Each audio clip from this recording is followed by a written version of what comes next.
my feet, step in style, walk in wellness.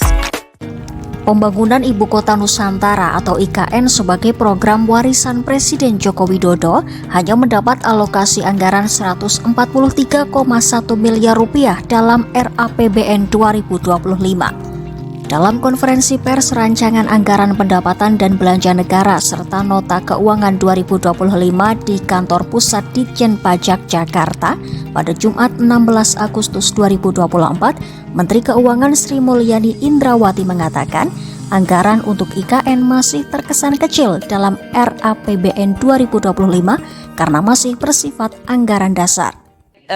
Tadi sudah disampaikan ini adalah APBN transisi. Dan sebagian dari transisi itu nature-nya ada yang sudah spesifik dari sisi angka, ada yang belum spesifik angkanya untuk program-program baru terutama, atau program lama yang akan diteruskan. Jadi seperti yang tadi saya sampaikan di dalam presentasi bahwa APBN ini tadi belanja KL termasuk tadi dari Kementerian Pertanian yang menyampaikan atau Menteri PUPR, oh anggaran saya masih kecil gitu. Karena sebagian cukup signifikan itu masih di-retain nanti presiden-elect yang akan nentuin. Gitu ya. Jadi kalau tadi Pak Menteri PUPR atau Menteri Pertanian mengatakan memang penting dan memang itu penting disampaikan oleh presiden-elect. Lebih lanjut, Sri Mulyani menjelaskan anggaran tersebut masih bisa diubah oleh pemerintahan selanjutnya. Presiden Jokowi pun memberikan otoritas kepada Prabowo Subianto sebagai Presiden terpilih Republik Indonesia untuk menentukan anggaran IKN sesuai dengan prioritas pemerintahan mendatang. Diketahui Jokowi dan Prabowo sudah bertemu untuk membahas tentang kelanjutan pembangunan IKN.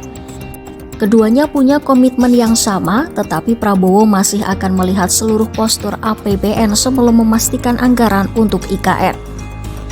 Sementara itu, mega proyek IKN sudah menyedot dana besar.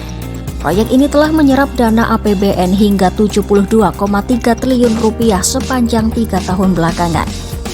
Anggaran IKN itu bahkan meningkat setiap tahunnya. Kementerian Keuangan mencatat telah menggelontorkan anggaran IKN tahun 2022 sebesar 5,5 triliun rupiah. Lalu di 2023 sebesar 27 triliun rupiah. Dan tahun 2024 sebesar 39,8 triliun rupiah. Padahal, postur APBN untuk pembangunan IKN hanya didesain sebesar 20% dari total kebutuhan anggaran IKN 466 triliun rupiah atau sekitar 93,2 triliun rupiah. Artinya, bila mengacu pada rencana pos pendanaan IKN itu, gelontoran APBN sebesar 72,3 triliun rupiah telah mencapai 77,57%. Sedangkan Presiden Joko Widodo mengatakan progres keseluruhan pembangunan IKN pada 17 Agustus 2024 baru mencapai 15%. Artinya, alokasi RAPBN 2025 untuk IKN sebesar 143,1 miliar rupiah sangat sedikit apabila tidak disokong oleh dana dari investor sebagai sumber pendanaan IKN. Jokowi pun mengungkapkan, proyek besar seperti IKN bukan dibangun dalam waktu 2 hingga 3 tahun. Akan tetapi, pembangunan itu merupakan proyek jangka panjang dengan kurun waktu 15 sampai 20 tahun.